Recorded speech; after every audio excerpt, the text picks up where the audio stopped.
Aloha, dear friends and wisdom seekers. Welcome to Gems of the Wisdom Traditions, a conversation circle sponsored weekly by the Still and Moving Center. I'm honored to be your guest host today. I'm David Sanders, a longtime faculty member and fellow participant here in this wisdom circle. This week's topic from the Still and Moving Center's Almanac, Training Our Body, will be explored from the ancient Greek tradition by our guest presenter, fellow wisdom seeker, visionary leader, and the director of Still and Moving Center, Renée Tillotson. Though Renée needs no introduction, I think I will anyway.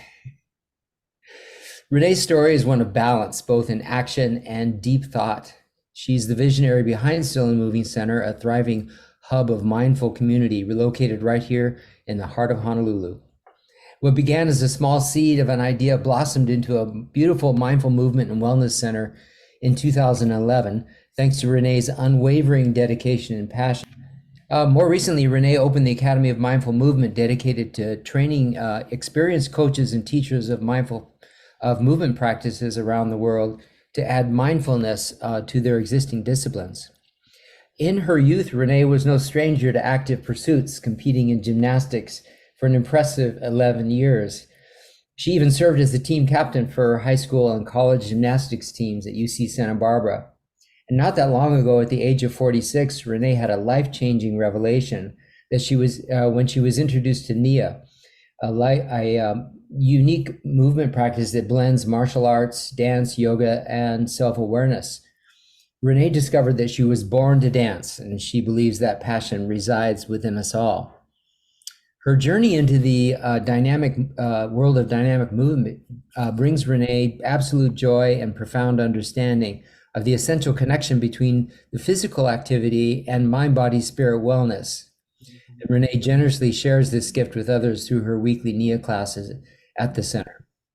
Renée's upbringing, thanks to mom and pop, installed in her a deep appreciation for cultural diversity and a love for peoples and traditions from around the globe. And this global perspective became a cornerstone of her life, thanks also in part to her participation and the studies at the Institute of World Culture in Santa Barbara. It's through these experiences that she cultivated the global-minded ethos that now permeates the Still and Moving Center. And what sets Renée apart is not only her passion for movement and wellness, but her commitment to nurturing the mind and spirit.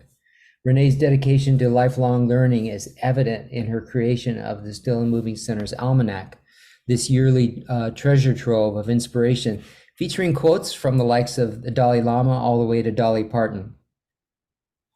And Renée's not just a leader, she's a beacon of positivity, resilience, and transformation.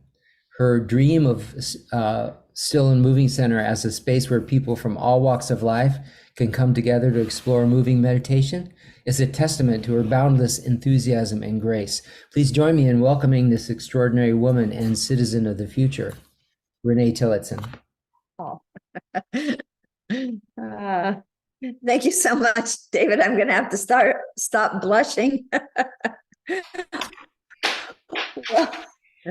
I am joining all of you just coming off of a hula performance with our hula halal with Kumu Malia, and we were decked with these beautiful lei po'o or lei that our hula teacher Malia, and as I was coming to change between costumes, I just realized, oh my gosh, this is so much like the olive leaf garland that would be put on one of the ancient Olympic athletes, and with the flowers added. So I thought, I think I'll just keep this on as a little transition. Here we are in Hawaii, speaking today from the Greek tradition. So it's a little melding of cultures, such as David was referring to. One of the first talks that I ever gave at the Institute of World Culture, I'm now realizing, was on the ancient Olympics. And there's something about the Greek tradition of athletics that has always captured my attention, and the idea that competition actually comes from roots that mean to strive together. And so when we're talking about training this body of ours, there are a lot of reasons for training the body, and there are a lot of ways to train the body. And I wanted to look back to the ancient Greeks for the reason that when they were training the body in the highest sense, they were doing it as something of an exercise for the soul. And I think this comes from the fact that the ancient worlds dealt very much with symbolism, with the whole idea of anything that we do in our lifetime in the physical world really reflects something in a higher aspect of ourselves, or it could and should.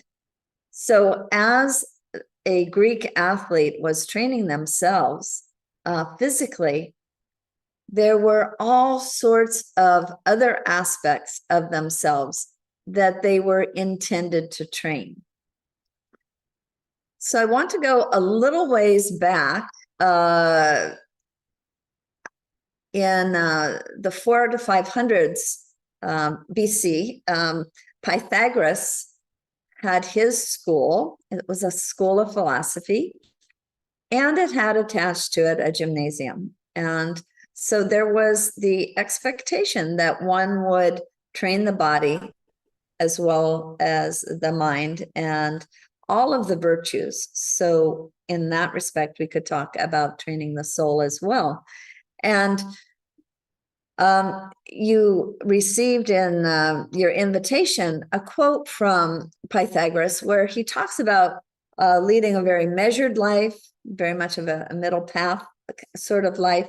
And he enjoins people to give the body the food and drink of which it has need, and also the exercise that will not tax it too much. And this was even for those who were more the philosophers. It's said that he had a very disciplined school, and they followed various dietary practices. Vegetarianism comes up as one of the practices they follow to train the body, although it is said that for athletes, he recommended a more carnivorous diet. So he was aware there would be needs by different bodies. He was someone who inspired one of the early actually medical practitioners. So when we are thinking of sorry, I'm going through my notes. The Hippocratic oath that medical practitioners take to this day, Hippocrates was inspired by the same sort of ideals that Pythagoras was, and that Pythagoras passed down to Plato. Plato also had an academy and had his academy members train in the gymnasium. So this idea of training the body was something that we already associate with the Greeks. I mentioned to you the Olympics. And yet even the Olympics had a component to it that was much, much more than the body. These instructions were given to athletes and their trainers at the Olympic Games in those ancient times. If you have worked in a manner worthy of coming to Olympia and have done nothing in an offhand or base way, Proceed with good courage. But as for those who have not so exercised, go away wherever you like. So there really was a very strong emphasis on this idea of an inner training. There's a wonderful article called The Training of the Olympian Soul. And in it, the author speaks of the different virtues that training the body are meant to bring out in the human being. And her name, by the way, is Heather L. Reid, R-E-I-D.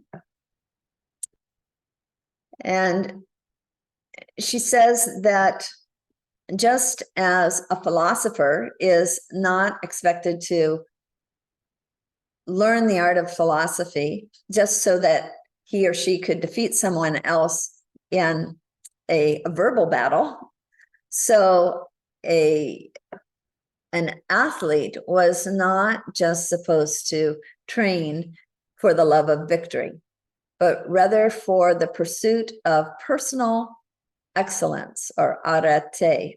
And maybe along the way, Dr. Elizabeth Sartoris, who is Greek, could help me with the different ones of these pronunciations, because I'm sure I'm not getting them exactly right.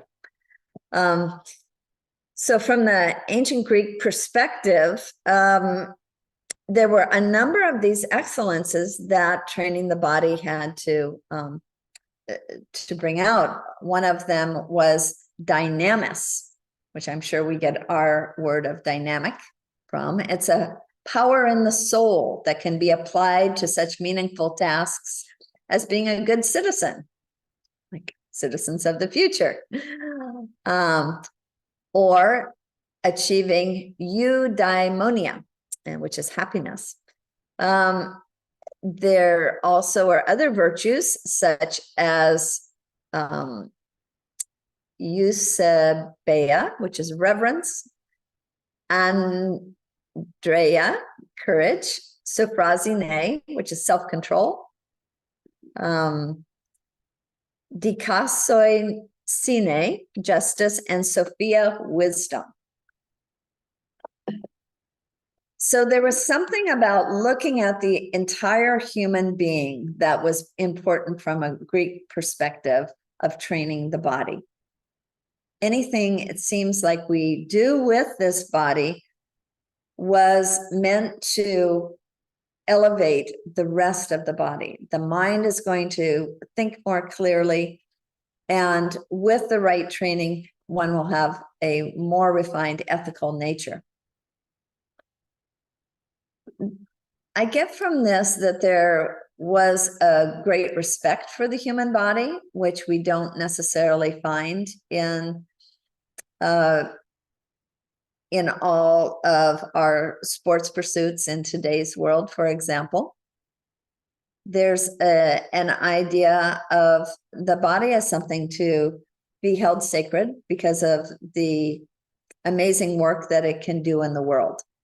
And so it's not the body for the body's sake, it's for the task that the body is meant to do on behalf of the inner human being. The ancient Greeks, if we're speaking of, for example, Pythagoras and Plato, were always actually preparing for the moment of death. And that's because they saw the soul as immortal.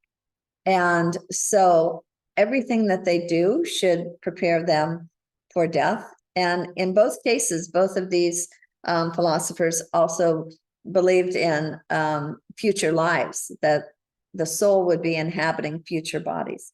So do the best we can in the body that we have now. I want to suggest that if one has that kind of view of the body, it does two things. It holds the body as something that deserves to be treated well, trained well, in order to be a good servant of the soul. And it also gives the idea of not being overly attached to the body, because there's something more important than the body. So when we're training it to be able to use it for its highest purpose. For example, if one's a musician, one has to train all of the different parts of the body, the hands, the breath, perhaps the lips, depending on what the instrument is, to coordinate themselves to allow this incredibly beautiful music to flow through. For anyone who has done painting or sculpture, for example, these are arts that take an incredible amount of physical refinement of our coordination to allow what it is that we have and our inspiration to bring into the world. I'm looking at this beautiful painting behind Douglas right now, for example, and knowing that can't just jump into the world if all we have are kindergarten art skills. There is a training of the body that we need to do in order for us to bring into the world that which we have coming through the higher aspects of ourselves. Same thing if we are writing a poem. We've got to know how to hold the tool. I mean, even in today's world, if it's typing on the computer, and then all sorts of other skills. I mean, we look at cathedrals, we look at temples that are carved out of living rock in the Asian countries, for example, and just knowing how the bodies had to be trained in order for those to come into being. And then also there was a certain, even though all of that training was done, there's also a certain amount of detachment, such that even if we respect this body, we treat it well, we train it well, it is meant to serve a higher purpose. And so we have something like the tradition of the marathon. And that came from a runner needing to deliver a very important message in war that was going to make the difference in terms of hundreds or thousands of lives. And so the runner did this, 26-mile run to get the message to the commander on the other end of his run in time. And then at that point left his body. He had utterly expended himself. And there's a certain amount of grace in having trained the body to do that much of a deed of service that one can leave it if one needs to. So there's, I think that's also different than having this idea of training the body just to, have a great six-pack or, this wonderful look in the world. And then I think we become very attached to that body. By the way, it makes it a lot more difficult to go through the aging process when we have this idea of how we want this trained body to look. And I think it just allows a little bit more freedom from that over-identification to this body that we have trained so well. So those are a few thoughts that I wanted to bring into our conversation here, and want to open it up to everybody else at this point for your thoughts on the matter and your experiences with training the body in any kind of way you've ever done it. Yeah, thank you so much, Renee. I was curious, in going through your bio and looking at your history of gymnastics in high school and college, and I was curious if you saw, even at the time, or perhaps in reflection, the relationship between your scholastic endeavors and your physical endeavors, and how those may have participated. Did you see maybe as the maybe the training wasn't going so well, that studies became harder. What was that relationship for you? That's an interesting question. I think one of the things that I realized was that gymnastics was something that I loved to do. Being on a team and supporting everyone else on the team was something that gave me great satisfaction. I love the feeling of my body moving through space. When I first saw gymnasts and their bodies, rolling through space and flips, I just like, I just want to fly like that. And then my favorite part of gymnastics was doing the free exercise, where I got to both dance and tumble. So I really love the experience of actually doing gymnastics. I love the discipline of knowing I needed to work really hard to get any of the tricks that I learned. I appreciated having strict coaches as opposed to very lenient coaches. I felt as if I learned a lot more that way. And at the same time, I knew that it wasn't my destiny to become an Olympic athlete, for example, that I would make a good run of it, as it turned out, through high school and through college, all the way through. And yet I wasn't going to do the all out effort to become a more advanced athlete. I think I wanted a more balanced life. So I'm not exactly answering your question, because I didn't have quite the experience that you're maybe asking me about. But I remember I wanted to still be able to have time to spend with friends, to do a really good job in school, get good grades, and also be able to do this wonderful practice of gymnastics. So I think I approached it kind of from a middle way. And I've always, since I became more aware, I have to say, after I stopped doing gymnastics at the end of college, pretty much, and didn't do that much in terms of athletics or movement very much at all until I discovered Nia when I was about 47 years old. Once I started moving again, dancing again, I became so much of a happier, more balanced person, finally. It has made a tremendous difference in, I think, my nervous system. When I get tight and bottled up emotionally, and I get an opportunity to dance, like all of that just kind of evaporates away into non-importance. I come off the dance floor, I'm in love with all of life and everybody around me. Really, I kind of go around hugging people. It makes a huge difference. And I can think much more clearly. I've become way more creative, as a matter of fact, as a result of doing then I remember being at any time since.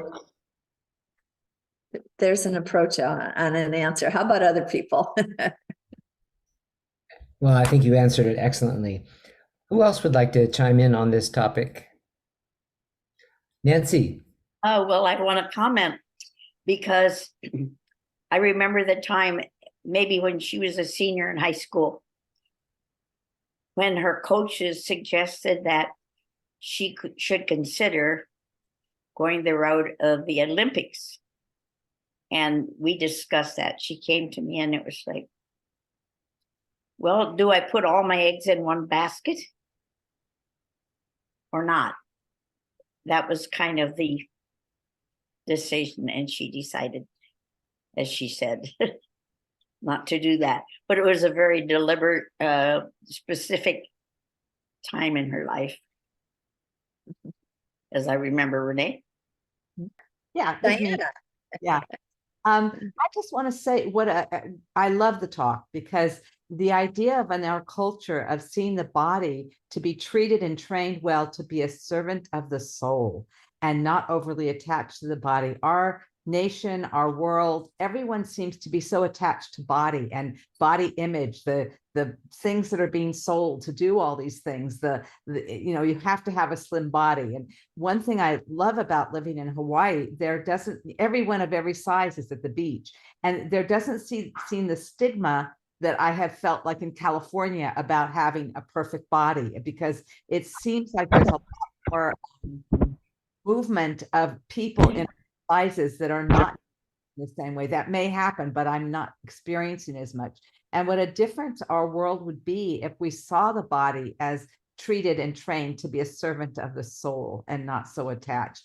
And I do CrossFit 3 days a week. I modify it from their normal thing, but I say I go for my body, mind, heart, and soul, because I can move my body better. But like you said, Renee, I just feel so much better. I have to get that energy moving. And when I don't go, it feels like there's stagnation. And I think that's true what happens with the soul when we don't move our body and use it and feed it well and take good sleep and drink lots of water. When we don't do that, there is a stagnation. And I just love that idea of the body being trained well to be a servant of the soul and not so attached. What a wonderful worldview that would be. So thank you. Thank you, Diana. It occurred to me, I just saw recently one of the wealthiest people on the planet is the guy who runs the whole cosmetics industry. and how curious that is, that cosmetics could take somebody to becoming the wealthiest person on the planet, and kind of how sideways that all seems to me. Elizabeth. Oh, what fun, Renee. That was really, really fun to listen to. And gosh, I saw my first trampoline performance in 1950 when I was still in high school. And I said, I want to fly like that. So I related to your saying it. And when I was in university, I actually got to train in the men's gym one summer with an Olympic trainer on a trampoline. And so I actually got to triple backflips in a belt, but I got that wonderful experience of flying. And then after that became that thing where they had trampolines all over the place and they were unsafe and things like that. Anyway, up to 80, I was pretty active, climbing, dancing, doing Pilates and things like that. And then the framework started to have problems and I couldn't do those things as well. But anyway, back to what you were talking about, arate. I'm so glad that you mentioned that, because really that concept of striving for excellence, which you quoted, was the essence of the Olympics. And that was pitting two teams against each other, was just to drive excellence, not to win or lose. And I think I've mentioned before being in China during a basketball game when my host was cheered for the first basket. So I said, now I know which team is his.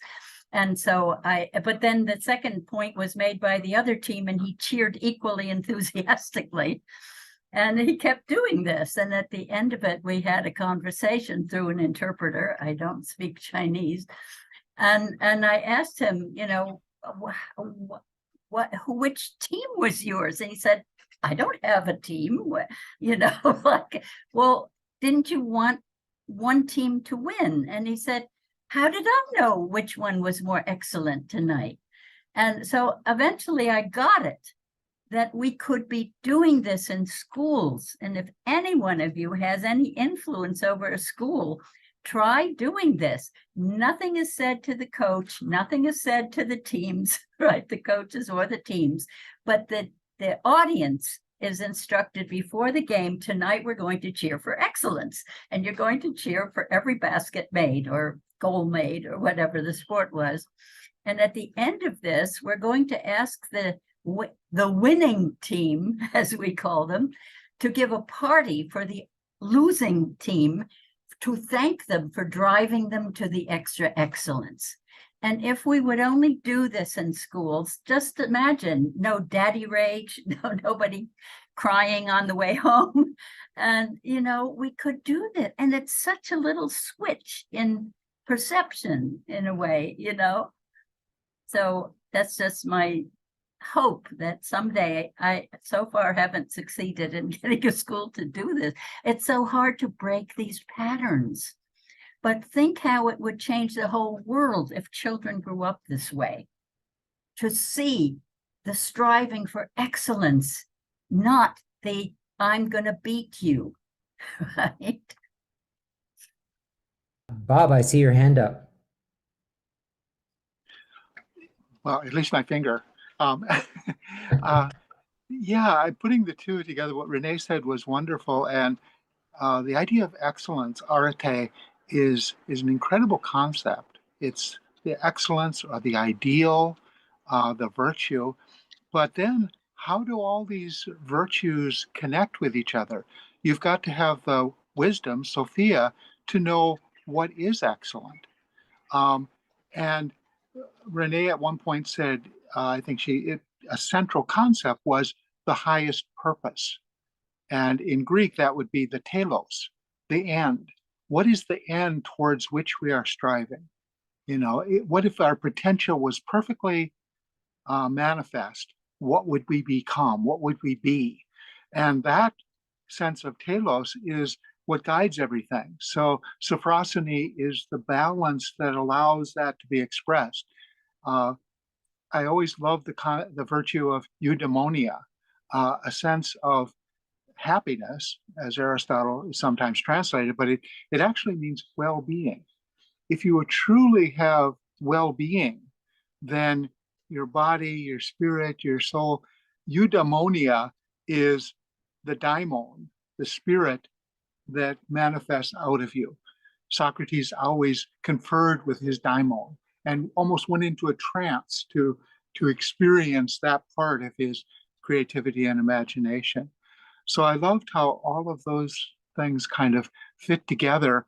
And it struck me that when Renee talked about the gymnasium, that the gymnasium in the Greek context is a public place. So you really are developing, as she said with dance, a camaraderie, a sense of we have a certain common telos. Man is a social being, so we're not meant to be alone. That's unbalanced. So it all kind of fits together, and I just love the way we've been discussing how that fits together. Thank you, Bob. Who else has some reflections on this idea of body, mind, spirit, and training?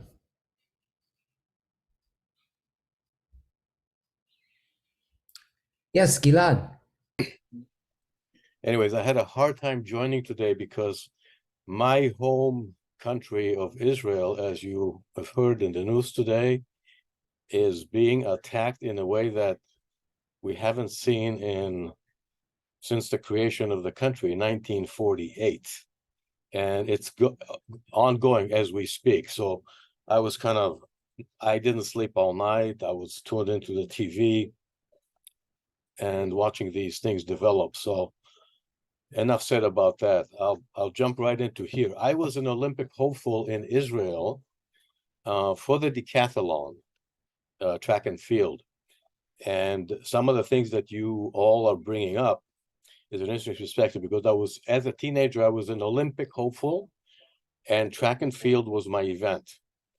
And it's interesting because I've been to several Olympics as a spectator as well.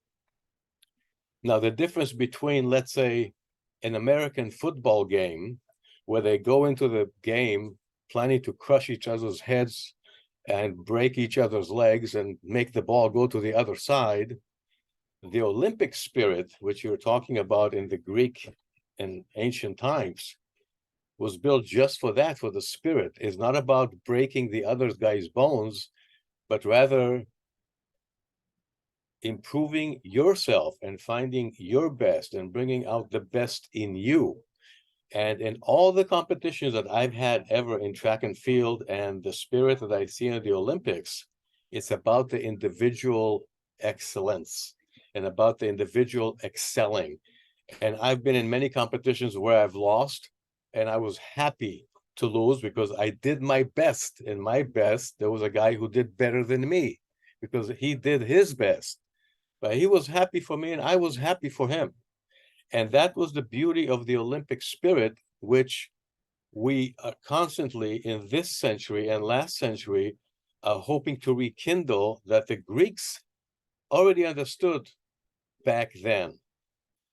And when I've been to several Olympics, and rather than cheer for a team, which is, you know, you can cheer for a team and team can be very sports oriented towards the other team as well. But when you look at a stadium that's filled with 110,000 people cheering for one runner who's from some country that you might know or some country that you're not familiar with and is running, and everybody's cheering for him to do his best, because it's the human being that's in every single one of us and the spirit that's in every single one of us that wants to excel.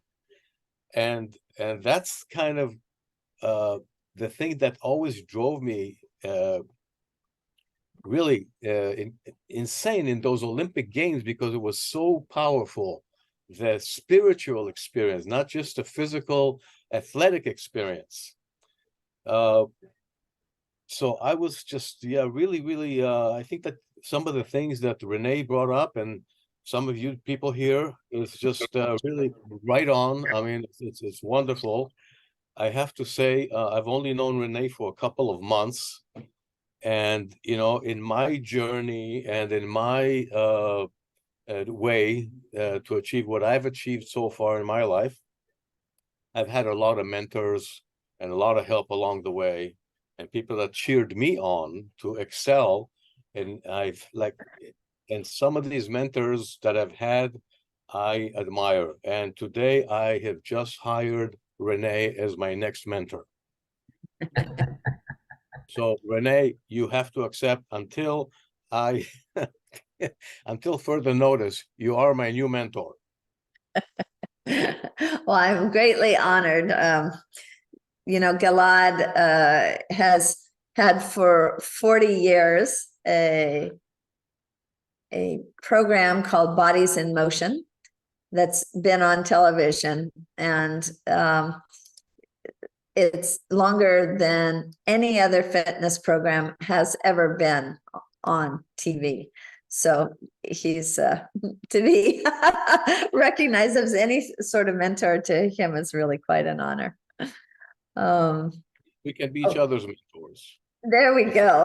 That sounds more like it. Well, that's really awesome. I didn't realize I was actually speaking to the same Gilad that I used to watch on television maybe 30 years ago. Yeah. And doing the program out there. Where exactly were you guys? You had a young guy with you, and then two ladies. Was that here in Hawaii? We had a variety of people over the years. Like the show is now in its 40th year. All of the shows pretty much were taped on different beaches here in Hawaii, and on all 4 islands. In fact, my show in 1993, about 5 months before Hurricane Iniki, we filmed at the Western Kauai. So we are pretty much the last memory that's on video that has all the grounds of the Western Kauai and the beaches and the hotel, and before it got completely destructed by the hurricane. So yeah, we've been to pretty much every single beach here on the islands, taping our shows. Let's call on Adele. Oh, I'm so glad that I joined today. I'm just trying to get myself inspired to go to class. Not anywhere near Olympic or ever have been in my life. But yeah, I feel very inspired, and just thinking about that I think like mentally and spiritually, I do better when I am taking classes, and how that just ties in with what you're talking about. It's kind of cool to see that community. Didn't expect to, see or know other people on this call. So I feel inspired to just get myself to class.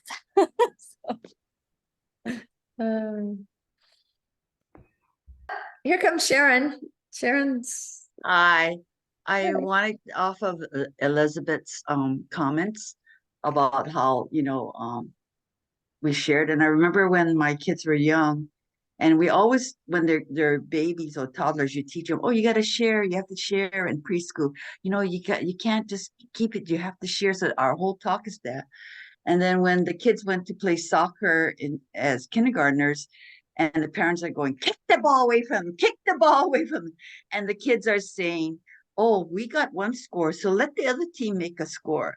And I think it's the parents, because their mentality of competing or to get more scores causes that contrary feeling that Elizabeth mentioned about wanting to, because the kids from the time they're little want to share, and they want to our team had a score, so now the other team can make one, and it's okay.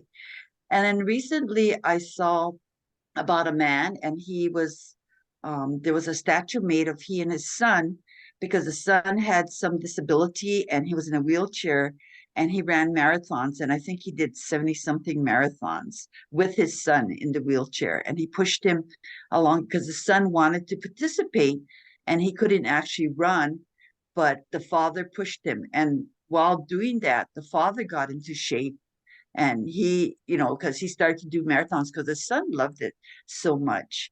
And I think he did, I don't know how many Boston marathons, but he did like 70 something marathons, and they have a statue of him in Boston pushing the son.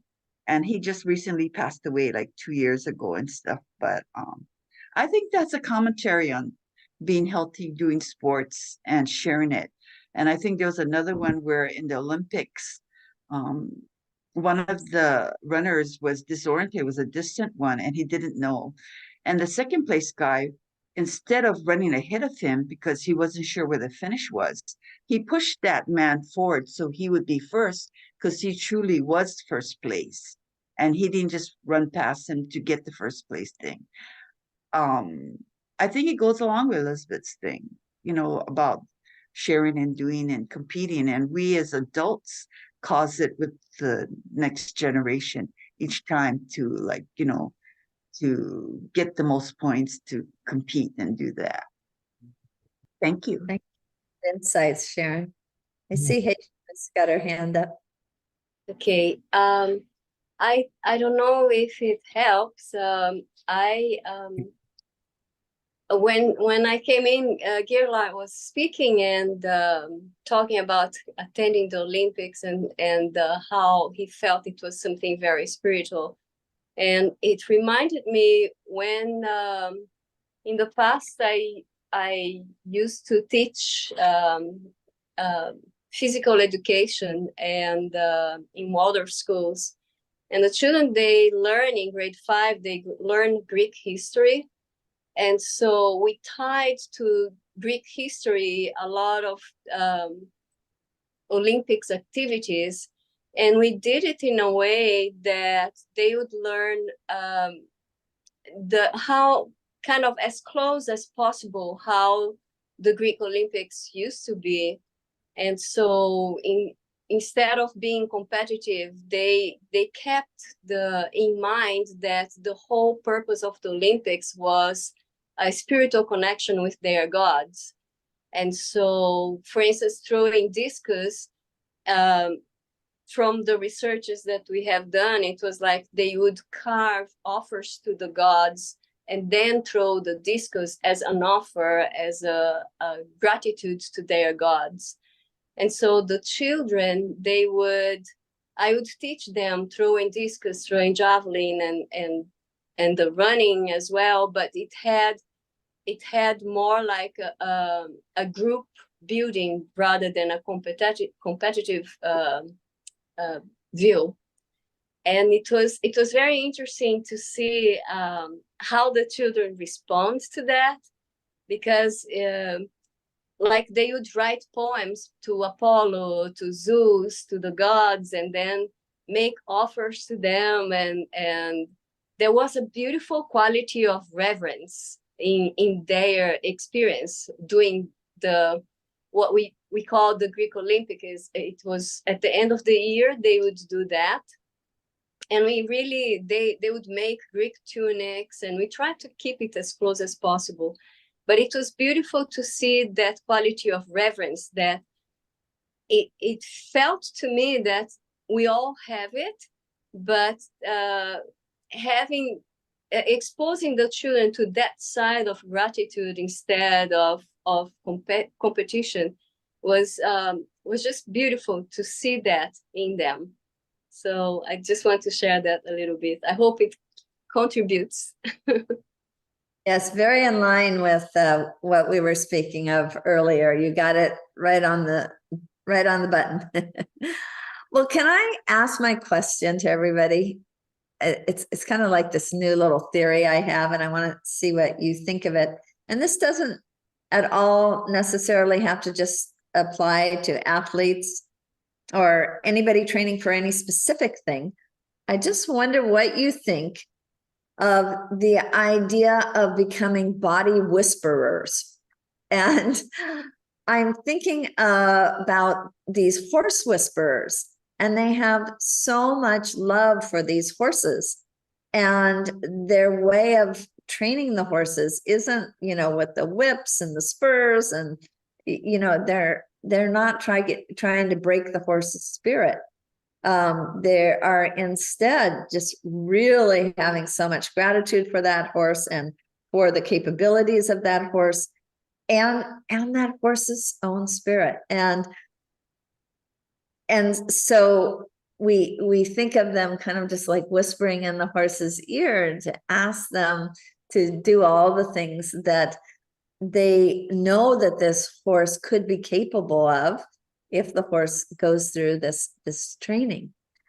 And evidently there are amazing feats that horses who have been trained this way can accomplish. Well, amazing feats aside, what do you think of the idea of us in terms of our own bodies and training our own bodies, becoming body whisperers and having that kind of rapport with the body that's listening to, what the potentials of the body are, maybe what the problems of the body are at any given moment, and asking the best of the body while having that respect for it. I never had that idea before, so I just wanted to put it out there for the first time to see how it flew. Are you suggesting that the coaches be the whisperers? No. Okay. Us with our own bodies, being body whisperers. Okay. Bodies. Well, I went down the same tunnel, Nancy, so I'm there with you. Well, it helps to have a good trainer, a good coach, a good instructor in any field, in any discipline, who would encourage you along that way instead of, yelling at you to work harder and faster and stronger, to encourage you to be a body whisperer to yourself. But that's ultimately the goal. Oh, I see Cliff has an idea. Well, I got to take this question at a different tack because I was thinking about something else, but it'll come back to the question. I was thinking about the drawing by Da Vinci about a human being in a circle, and the teaching, I think it was a ancient Greek teaching that man is a microcosm of the macrocosm. In other words, that we're a small representation of the whole universe, and in the universe is always striving for equilibrium, but equilibrium with growth added to it. So it seems like what we're trying to do is sophrosonate, balance, and everything is to find balance, trying to find this perfect balance between our vestures, between how we live our lives, like balance between work and play and recreation and all these forms of balance. And it seems like if this idea of being a body whisperer is trying to, in some way, listen to how we stay in balance, both vertically and horizontally in our lives, such that we can more, in a better way, mirror the whole and be a better contributor to the whole, be it a community or as large a whole as we can visualize being part of. But it has to do with this listening that you're talking about, Renee, of being a body whisperer, or being listening to the whisperer that's inside the body, I guess. But that's the challenge, is to maintain the, those two wings of flight, Very good. I wonder if we could call on somebody who hasn't spoken yet. Like I'm seeing Dustin sitting. What's him before we call on Hejina? Hello, everybody. Lovely to see you all, to be a part of the conversation. I love your headpiece that you have on there, Renee. You're looking absolutely fantastical princess vibes today, so I love that. Do I look as if I've come from some special Olympic event? With my... Yes, winners. You're in the winner's circle. There we go. Yeah, I think it's a great question, and I think from a personal aspect, I have definitely learned just through health challenges, and I'm really blessed to be in good health in this season of my life. But I've experienced health challenges specifically with my digestion, and it took a lot of listening and paying attention to the symptoms and the signs and how I felt to really sort of get in touch with my body, with my digestive system, and not only be able to speak to my body, both in the mind, in the heart, and spirit, and also in the language of food and what I was putting into my body, which I believe is a powerful form of a way that we can whisper and speak to our body. But to be in tune really with how you feel. And I think that's such an important thing. You mentioned earlier, Renee, that it's very easy to program ourselves and our body into a mode of to do, and to get into a mode of productivity and efficiency and optimization, which are wonderful things on the path to excellence, but also being able to pay attention and love our body in the long run. By listening, we're able to actually produce really amazing outcomes and results. So yeah, I think paying attention to how you feel and what the body is saying is a really key factor to be able to whisper and speak back to your body in its own language. Hejina has her hand up, David. Yeah, when you asked that question, it really, what came to me was like, wow, intuition is always so much part of our lives, and most of the time we don't listen to it. We have it, but we really don't give attention to it most of the time.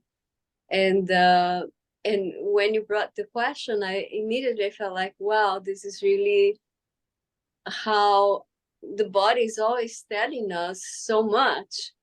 And most of the time we don't ignore, or we don't have the fine ability to listen to it, because I think most of the time we are trained to train it instead of listening to it. So I love your idea. I was really excited when you mentioned that. Yeah. Well, I see that we're at the top of the hour, and so I'd like to invite, if anybody has a urgent thought to close with, and I'd like Renee to tell us a little bit about upcoming meetings for the next couple of weeks, if you have that on hand. And after that, then I would love to invite someone to give our guest speaker today a vote of confidence, as we say. Okay. Well, what I can do is tell you what our next two topics are, and maybe one of you will either volunteer yourself or someone else, suggest someone else who could be our presenter. Next week, self-determination is going to be our topic. It's one of those key ingredients probably to being a citizen of the future, is to be self-determining rather than guided from outside. And the week after that will be the joy of devotion. So those are upcoming topics. Excellent. Because I wanted to thank you so much for filling in my place as the host. It's difficult to be the presenter and the host both at the same time. So I really appreciate that, and that really wonderful, wonderful introduction that I'll have to spend a long time living up to. You deserved every delicious word of it. Yeah. Is there someone who'd like to say more in terms of thanks to Renee? I see Hejina's hand is up. Is that intentionally or no? Okay. All right. Then I am actually going to call on my dear friend Diana. She knew this was coming to offer us up, because she's such an amazing person in terms of the ability to express the gratitude that we all feel. So Diana. Thank you. I found, Renee, I love you, and you're so inspirational in the way that you not only live your life, but how you share through the Stilla Movement Center, open up this kind of discussion that our body is in service to our soul, and how do we listen to our body, be a body listener, and not only with the Stilla Movement Center, but with the way that you live your life. And I really want to thank you for the teaching and example that you set for us in the world to be citizens of the future. And thank you so much. Thank you so much. Thank you all. It was really wonderful to share this experience with each of you, and to hear so many different thoughts and perspectives. And I look forward to moving with you. And I should mention, Gilad is not just on television. He's also teaching at Stilla Moving Center. He's brought his Bodies and Motions class to Stilla Moving Center. Right now it's Thursdays at 12 noon. And I've been doing it with him the last few weeks. And I'm just getting a tremendous workout every single time. Really a good one. So